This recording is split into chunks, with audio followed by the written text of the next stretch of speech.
অনূর্ধ্ব-19 বিশ্বকাপে নেপালকে 5 উইকেটে হারিয়ে দিল বাংলাদেশ। অসাধারণ দুর্দান্ত ফর্মে আছে বাংলাদেশ দল। মানে প্রথমে আফগানিস্তানকে হারিয়ে দিছে, এরপরে এখন নেপালকে হারিয়ে দিল। মানে অসাধারণ লেভেলের একটা দুর্দান্ত ফর্মে আছে এই এশিয়া কাপে। এই 19 দলের প্লেয়াররা অসাধারণ খেলতেছে। তো নেপাল শুরুতে বাংলাদেশ টসে জিতে তারা ফিল্ডিংয়ের সিদ্ধান্ত নিচ্ছে। তারা মানে একদম দারুণ বুদ্ধি করছে, কারণ নেপাল কিন্তু ক্রিকেটে দুর্বল। নেপাল খেলার তেমন একটা পারে না। নতুন দল সবে মাত্র আসছে, সুযোগ পাইছে বিশ্বকাপ খেলার।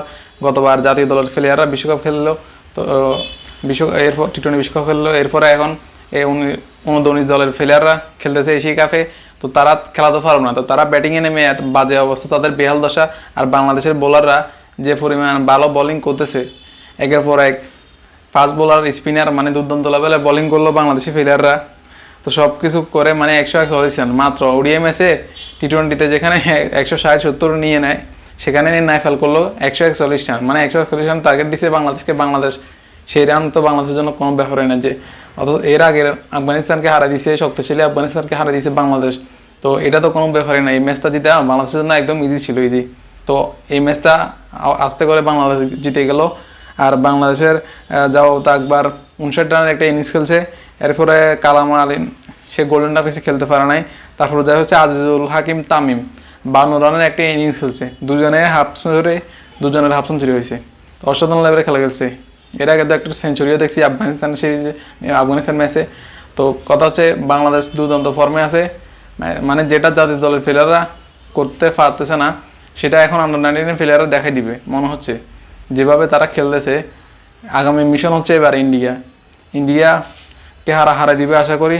এরপরে আজকে আবার শ্রীলঙ্কা জিতে গেল, মানে আফগানিস্তান এক প্রকার বাদ হয়ে গেল আর কি। মনে হচ্ছে সেমিফাইনালে যেতে পারবে না আফগানিস্তান, কারণ তারা বাংলাদেশের সাথে হারছে। এরপরে এখন আজকে শ্রীলঙ্কার সাথে হেরে গেছে। তো এরপরে মানে টানা 2 ম্যাচ তো হেরে গেল, তাহলে আফগানিস্তানের মনে হয় না সেমিফাইনাল তারা খেলতে পারবে। কিন্তু আমাদের বাংলাদেশের একদম দুর্দান্ত কামব্যাক। তারা এই প্রকার টেবিলের 3 নম্বরে, মানে টেবিলের 2 নম্বর 1 নম্বরে চলে গেল আর কি পয়েন্ট টেবিলে। এখন পয়েন্ট টেবিলে 1 নম্বর আছে শ্রীলঙ্কা, 2 নম্বর আছে এই বাংলাদেশ অনূর্ধ্ব এশিয়া কাপে। তো বাংলাদেশের জন্য শুভকামনা। আশা করি বাংলাদেশ ফাইনালে চলে যাবে এবং এশিয়া কাপের চ্যাম্পিয়ন হবে এবং ইন্ডিয়ার সাথে লড়াই করবে। বাংলাদেশের উচিত ছিল যে এখানে 2 উইকেট বা 1 উইকেট হারিয়ে তারপর ম্যাচ জিতা। সেখানে বাংলাদেশ 5 উইকেট হারিয়ে ফেলছে।